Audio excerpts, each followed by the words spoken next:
तो मेरी आशा है कि अगले किताब, अगर मुझे किताब लिखने का मौका हो तो अब मैं रामायण को इसी पॉलिटिकल साइंस डिप्लोमेसी साइड से मैं लिखना चाहूँगा। एक उदाहरण और देता हूँ। कभी कभी लोग आपको ना, ये लोग भी हो सकते हैं, देश भी हो सकता है, कि प्रोवोक करते हैं बहुत, माने चिढ़ाते हैं, दबाव डालते हैं और हमें सहना पड़ता है। ये भारत की स्थिति नहीं है, माने ये पॉलिटिक्स में होता है। तो सबसे जो सहने की ताकत जो है, स्ट्रेटेजिक पेशेंस, और उसका उदाहरण अगर आप महाभारत में देखें, वो शिशुपाल की कहानी कि वो माने छेड़ते रहते हैं श्री कृष्ण जी को, और उनमें सहने की ताकत है जब तक उन्होंने निर्णय नहीं किया कि एक दिन माने वो 100 बार उन्होंने उनको माफ़ किया था। तो स्ट्रेटेजिक पेशेंस कैसे कल्टीवेट करें, ये भी महाभारत से सीखने का। और एक और विषय है कि जब भी आप पॉलिटिक्स, माने डोमेस्टिक पॉलिटिक्स में देखें या इंटरनेशनल पॉलिटिक्स में देखें, ये एक दुविधा और है एथिक्स और टैक्टिक्स कि जो करना चाहिए, माने जो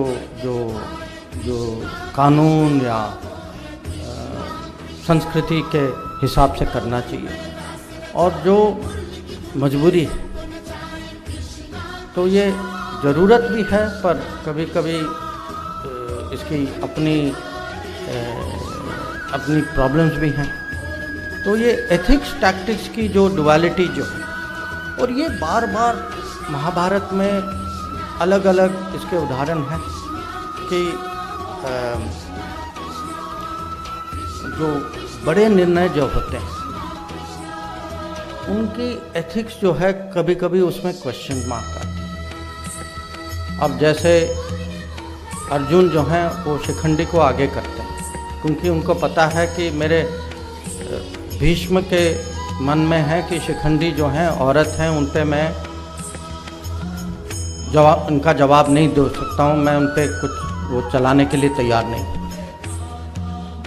या करण से जो उनका जो आर्मर जो लिया जाता है, उनके जो इयररिंग्स जो लिए जाते हैं, वो भी लिए जाते हैं, जो उनको पता है कि इंद्र आए हैं, ब्राह्मण के रूप में आए हैं, मांगने के लिए आए हैं, वो मना नहीं कर सकते, पर उनको पता है कि ये हैं कौन, और तब भी वो देते हैं।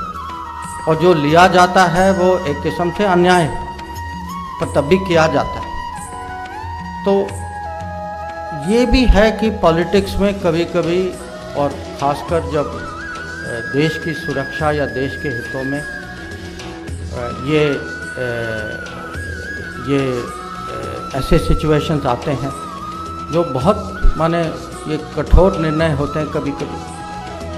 और जो इसमें एक सब्जेक्ट और है रूल्स की, रूल्स का पालन, कानून का पालन कब करना चाहिए। और कभी कभी जो लोग खुद नहीं करते, जैसे अब आखिर में दुर्योधन जो है या कर्ण जो है, दोनों जो हैं एक किस्म से गैर कानूनी, गैर माने गलत तरीके से उनकी मृत्यु होती है। और दोनों जाते जाते उनकी शिकायत है कि आपने जो है रूल्स तोड़ा, कि आपने मारा कि जब मेरे हथियार नहीं हैं और मैं जो है जो अपने जो चैरियट का जो है मैं उसको उठा रहा हूँ। दुर्योधन का है कि आपने मुझे वेस्ट लाइन के नीचे मारा। नहीं, और जो कह रहे हैं वो ठीक है, पर जो खुद जो उनकी अगर व्यवहार देखें तो ये भी देखना है कि पॉलिटिक्स में जो खुद रूल का पालन करते हैं उनका हक होता है कि दूसरों से वो अपेक्षा हो। जो खुद नहीं करते उनके बारे में भी सोचें, और आज की दुनिया के बारे में सोचिए। उससे ज़्यादा मुझे कहने की ज़रूरत नहीं। और ये भी है कि जो इसका विजय जी ने भी कुछ कहा था कि जो न्यूट्रल लोग जो हैं, और इसमें अलग अलग किस्म के लोग हैं, जैसे शाल्य जो है वो लड़ते हैं, कौरव साइड में लड़ते हैं, पर उनके मन में है कि अरे ये मेरे भतीजे हैं नकुल सहदेव, पर मैं तब भी, क्योंकि उनको फंसाया गया था, वो गलत तरीके से वो कौरव उनको थोड़े कंफ्यूज हो गए थे और वो दूसरे साइड में चले गए। तो अंत में जो अगर आपका साथी उसका पूरा मन आपके साथ नहीं है, तो ऐसे साथी का माने हमें भी सोचना चाहिए कि इसका लाभ है या नहीं, क्योंकि अंत में यही जो है ये कर्ण को मरवा देते हैं कि जो आखिर की लड़ाई जो होती है ये उनके मन में वो कहीं ना कहीं वो कीड़ा डाल देते हैं कि भाई तुम अर्जुन के काबिल हो या नहीं हो, और जानबूझ के करते हैं क्योंकि इनसे मांगा जाता है कि भाई एक चीज़ तो करो हमारे लिए। तो या बलराम जैसे जो कि पूरे युद्ध में बाहर थे और फिर अंत में आते हैं और माने सबको ज्ञान देते हैं, और उस ज्ञान का कुछ फ़ायदा तो होता नहीं है क्योंकि जो होना था वो हो चुका होता है। या रुक्मी हैं जो अपने आप को दोनों पहले यहाँ जाते हैं फिर वहाँ से रिजेक्ट होकर दूसरी तरफ जाते हैं, और दोनों सोचते हैं कि इनकी अहम इतनी ज़्यादा है कि अंत में ना ये लेते हैं ना वो लेते हैं, तो वो एक राजा जो है वो बाहर रह जाता है लड़ाई से। तो जैसे मैंने कहा महाभारत से बहुत कुछ सीखने को है। ये भी है कि कभी कभी कोई ऐसा प्लेयर होता है जिसकी कमिटमेंट इतनी ज़्यादा होती है, माने उसके मन में एक ही लक्ष्य है कि आपको किसी तरीके से नुकसान पहुंचाना है। और महाभारत में ये शोषण होते हैं जो अर्जुन के पीछे पड़ जाते हैं, और क्योंकि उन्होंने अर्जुन को चुनौती दी, उस दिन अर्जुन को वहाँ जाना होता है, और इसीलिए अभिमन्यु की मृत्यु होती है कि कौरव का प्लान ये है कि अभिमन्यु को सुषम के चैलेंज से डाइवर्ट कर दो और फिर युधिष्ठिर को गिरफ्तार करने की कोशिश करो, और युधिष्ठिर को बचाने के लिए अभिमन्यु जाते हैं। तो आप देखिए कि कितना नुकसान सुषम ने अर्जुन को पहुंचाया, और उनकी पुरानी दुश्मनी थी। तो कभी कभी छोटे प्लेयर भी होते हैं, अगर उनकी एक ही एजेंडा ये है कि जो मुझे होगा परवाह नहीं, पर आपको मुझे नुकसान पहुंचा, ऐसे भी प्लेयर होते हैं। ये भी आप सोच लीजिए।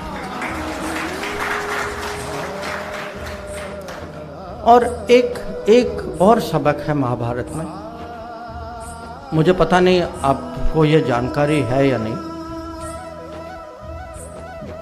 पांडवों और कौरव के बीच में जो उनकी जो आर्मी जो थी उसका एक बैलेंस था, माने करीब 7-11 का बैलेंस था। पांडव 7 थे, उनकी स्ट्रेंथ 7 थी, इनकी 11 थी।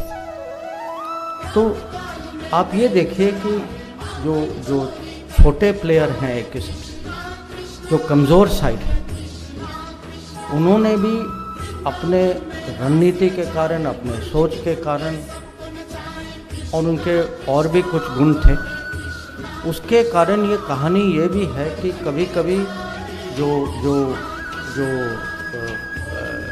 कम शक्तिशाली माने जाते हैं उनकी भी जीत हो सकती है, और ये भी सोचने की बात है। और उसमें यह भी है कि जिनकी रेपुटेशन अच्छी होती है, जो हो सकता है कि अगर आप इकोनॉमिक या पॉलिटिकल या मिलिट्री मेजरमेंट करें वो अलग बात है, बट जिनकी रेपुटेशन अच्छी होती है, जिनकी ब्रांडिंग अच्छी होती है, जिनके दोस्त होते हैं, जो जिनकी अंडरस्टैंडिंग होती है, जैसे आपने भी वही उदाहरण जो आपने दिया कि जब श्री कृष्ण पूछते हैं कि मैं अकेला बिना हथियार के आपके साथ आऊँगा या आप मेरी आर्मी ले लो, आप क्या चाहते हैं? और दुर्योधन उनकी फौज लेते हैं, ये श्री कृष्ण बिना हथियार के कहते हैं कि आप मेरे साइड पे आ जाओ। तो कभी कभी ये पहचान भी होनी चाहिए कि सचमुच वैल्यू क्या है, कि ये जो दिखता है वो असलियत में कभी कभी होता नहीं, कि कुछ और होता है। और ये एक किस्म से मैं कहूँगा कि आप इसको टेक्नोलॉजी के दृष्टि में देखें कि इन्होंने टेक्नोलॉजी, अगर आप श्री कृष्ण को टेक्नोलॉजी के रूप में देखें, इन्होंने टेक्नोलॉजी का महत्व पहचाना, उन्होंने नहीं पहचाना। तो ये इस चैप्टर में मुझे लगता है अभी तक, क्योंकि मुझे फीडबैक में बहुत इंटरेस्ट है, अभी तक इस चैप्टर में मुझे सबसे अच्छा फीडबैक मिला। और अगर मैं साफ कहूँ, मेरा कमिटमेंट भी सबसे ज़्यादा इस चैप्टर में था। तो मेरी आशा है कि अगर मुझे किताब लिखने का मौका हो, तो अब मैं रामायण को इसी पॉलिटिकल साइंस डिप्लोमेसी साइड से मैं लिखना चाहूँगा। उसमें भी बहुत सारी चीज़ें हैं, पर उसके लिए आपको थोड़ा रुकना होगा और आपको थोड़ा काम करना होगा। पर आज सचमुच आप सब लोग आए हैं, मैं अपनी आभार कृतज्ञता मैं प्रकट करना चाहता हूँ सब लोगों को। और मेरे लिए बहुत गर्व की बात है कि ये किताब अब आप गुजराती में पढ़ सकते हैं। मैंने अभी तक प्रधानमंत्री को इंग्लिश कॉपी दी है, मैं वापस जाकर अब मैं गुजराती पढ़ूँगा। थैंक यू, नमस्कार।